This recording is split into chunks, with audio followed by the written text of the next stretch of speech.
vamos falar sobre a Grécia Antiga. A Grécia Antiga que tem tantos contos, tantas lendas, tantos mitos que encantam todo mundo até hoje.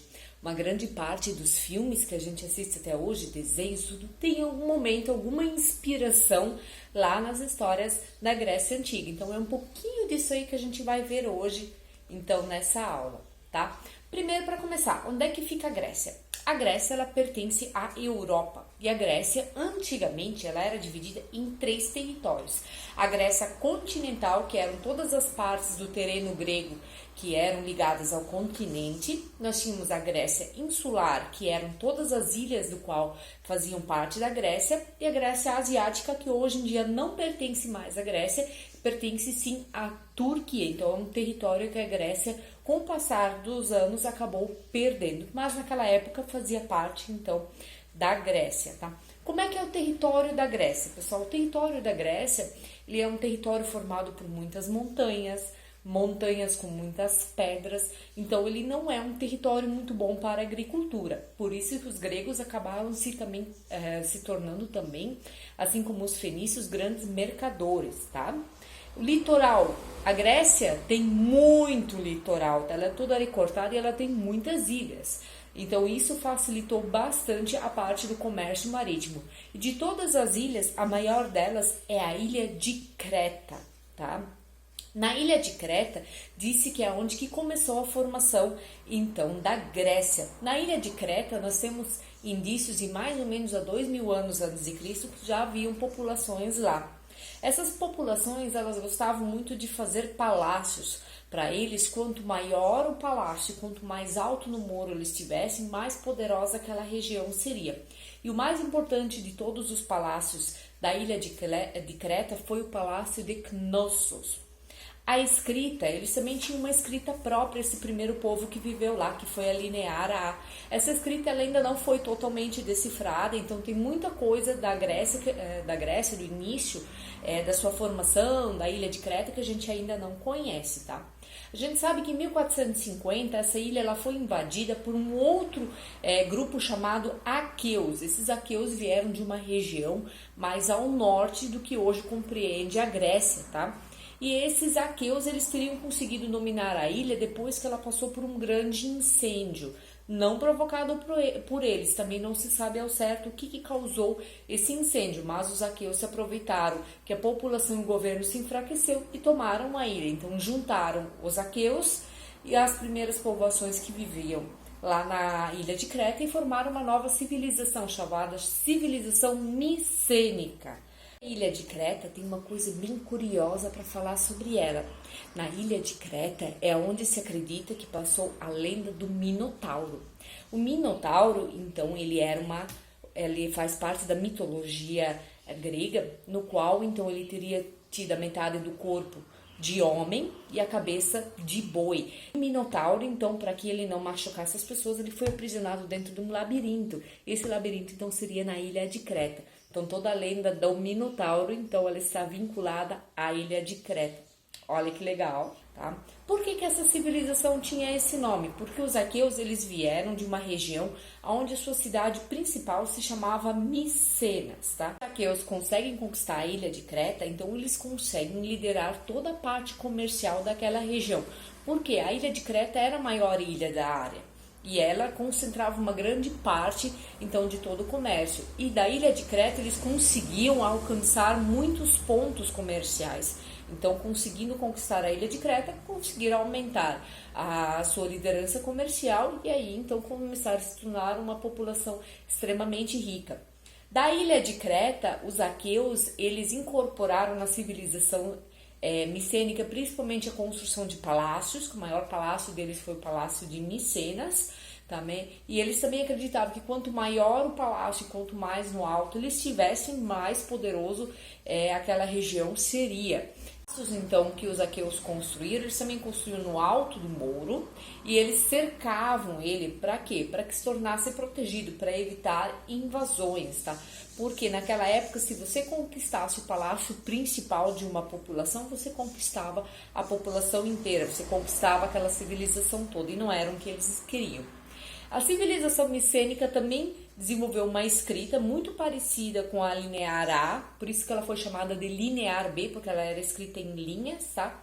E essa sim, ela já foi totalmente decifrada em 1953 e uma parte dela foi usada para tentar decifrar a linear A. Alguma coisa deu certo, mas nem tudo, por isso que a linear A ainda não foi totalmente decifrada, tá? Os aqueus, eles perderam o controle sobre a Grécia a partir de 1200 a.C., quando seus principais palácios acabaram sendo destruídos. E aí outros povos começaram a chegar ali na Grécia. Então nós já tínhamos os habitantes iniciais da ilha de Creta, nós tínhamos os aqueus, agora vieram os jônios, os eólios e os dórios. Esses 5 grupos juntos, então formaram a civilização grega.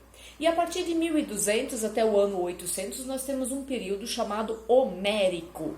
Por que Homérico? Porque o que a gente tem de relato histórico mais confiável desse período foram 2 poemas escritos por Homero, que é a Ilíada e a Odisseia. A Ilíada conta a história da guerra de Troia, do famoso cavalo de Troia. E a Odisseia, então, conta a história do Ulisses, que foi um dos guerreiros da guerra de Troia, tudo que ele teve que passar até que ele conseguiu voltar para casa, tá? Então, esse período, ele é assim chamado porque a gente se baseia nesses 2 poemas para estudar essa época da história da Grécia. Depois disso, então, a Grécia foi crescendo e foram se formando comunidades grandes, chamadas gênos. Eram grandes famílias, então eram os pais, os avós, os primos, os tios, tá? Todos os seus dependentes e os seus bens, tudo que eles tinham em casas, terras, animais, tá? Essa comunidade, ela foi chamada então de gênio, tá? Ela era uma comunidade que vivia para subsistência, ou seja, eles plantavam, cultivavam tudo o que eles precisavam para sobreviver, eles não compravam nada de fora. Conforme esses gênios foram crescendo, tá? Eles foram se tornando pequenas cidades. A organização da Grécia, dos gênios ou das cidades funcionava mais ou menos assim. Eu sou uma pessoa que tem uma família. Essa família é chamada de gênio. Esse gênio ou essa família, nós moramos em uma rua. Essa rua para eles era chamado de fratria, então eram vários gênios que moravam juntos. A minha rua, ela pertence a um bairro. O bairro para eles era chamado de tribo. Então é a junção desses gênios e dessas ruas que formam um bairro que eles chamavam então de fratria. Todos os bairros juntos formam um município e para eles o município então era chamado de cidade-estado. E ali dentro se formou então a democracia, tá? Dentro, então, de toda a organização dos gregos, nós temos as assembleias, que eram formadas pelos guerreiros e juntamente com o rei tomavam as decisões, tudo que fosse mais justo para cada cidade, né? E as cidades, então, elas se tornaram cidades-estados, também conhecido como polis, porque cada cidade tinha o seu rei, tinha a sua organização, tinha a sua moeda, ou seja, elas eram independentes entre si, por isso eram chamados de cidades-estados. A cidade-estado que a gente tem mais informações é a cidade de Atenas, que a gente já vai ver um pouquinho mais adiante sobre ela, tá? Os gregos, eles foram aumentando a sua população, os gênios foram crescendo, as cidades foram crescendo e começou a faltar terras para todo mundo poder plantar o suficiente para sobreviver. Lembrando que as terras gregas não eram muito boas para a agricultura, muita montanha, muita pedra. E lá no século 8 a.C., então foi necessário procurar novas terras. As terras que tinham, então elas estavam na mão de poucas pessoas, que não permitiam que outras as utilizassem também, mesmo que estava sobrando. Então as pessoas, principalmente mais pobres, foram obrigadas a procurar novas terras. Então eles foram seguindo a orla do mar Mediterrâneo e colonizaram principalmente o sul da Itália, que ficou conhecido como Magna Grécia ou Grande Grécia, a maior concentração de colônias fora do território grego, então acabou sendo ali no sul da Itália. E esses gregos que formaram a Magna Grécia, depois se juntaram a outros povos para formar então os romanos. Agora vamos falar sobre Atenas. Atenas Ela é uma das cidades mais conhecidas dentro da história grega, né? E Atenas recebeu esse nome por causa da deusa protetora da cidade, que é a deusa da Atenas, que é a deusa da sabedoria, a deusa da inteligência. Atenas, ela foi fundada no século 10 a.C. por um grupo chamado Jônios, numa colina bem perto do mar. Atenas é uma cidade que tem bastante portos naturais, então isso facilitou a pesca, a navegação e o comércio marítimo. O poder era restrito a algumas famílias com muito poder, com muito dinheiro. Por isso que o poder era uma aristocracia.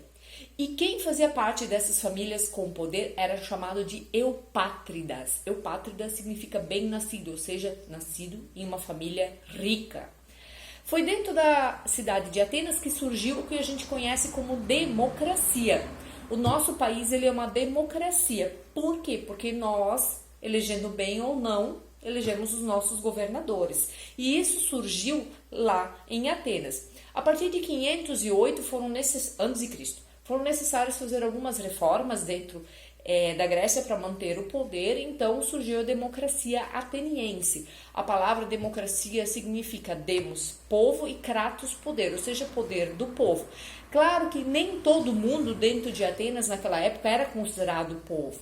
Tá? Então foi uma pequena parcela da população que podia escolher, mas nós tivemos um ensaio de democracia. Uma pequena parcela da população já podendo escolher o seu governante, já é algo muito revolucionário, já que estamos falando ainda antes de 500 anos antes de Cristo, né? Então, ali dentro de Atenas haviam então vários órgãos que faziam parte dessa democracia. Então nós tínhamos a Assembleia do Povo, que era chamado de Eclésia, era onde todas as leis eram votadas. Para participar você tinha que ser homem, cidadão, ou seja, pessoa que nasceu em Atenas, com mais de 18 anos. Depois nós temos o Conselho dos 500, que a palavra já diz 500 porque eram formados por 500 pessoas. Ela era chamada de boulé. Era nesse conselho que se formavam os projetos que eram votados então na Assembleia do Povo.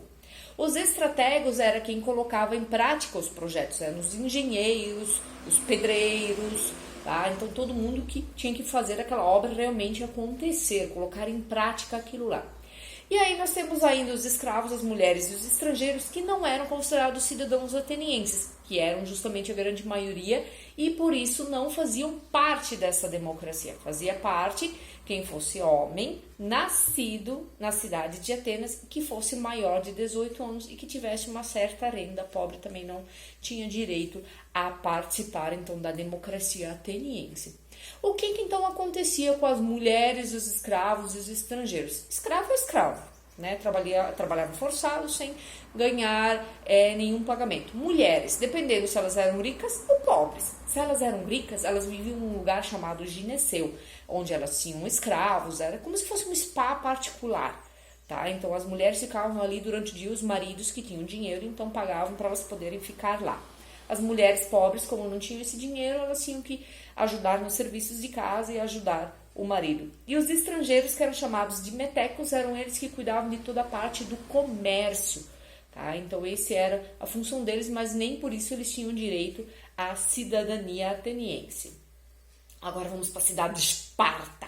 Esparta é muito conhecida porque ela era uma cidade militar. Foi feito vários filmes falando sobre Esparta e o último mais conhecido, então não é exatamente recomendado para a idade de vocês, mas é o filme 300. Ele fala sobre a Guerra das Termópilas, que foi quando os persas tentaram invadir a Grécia e 300 soldados espartanos derrotaram milhares de persas. No fim foram derrotados naquele momento, depois a Grécia venceu, mas eles conseguiram mostrar o quão potente era a cidade de Esparta e quão potente eram seus guerreiros, liderados por Leônidas.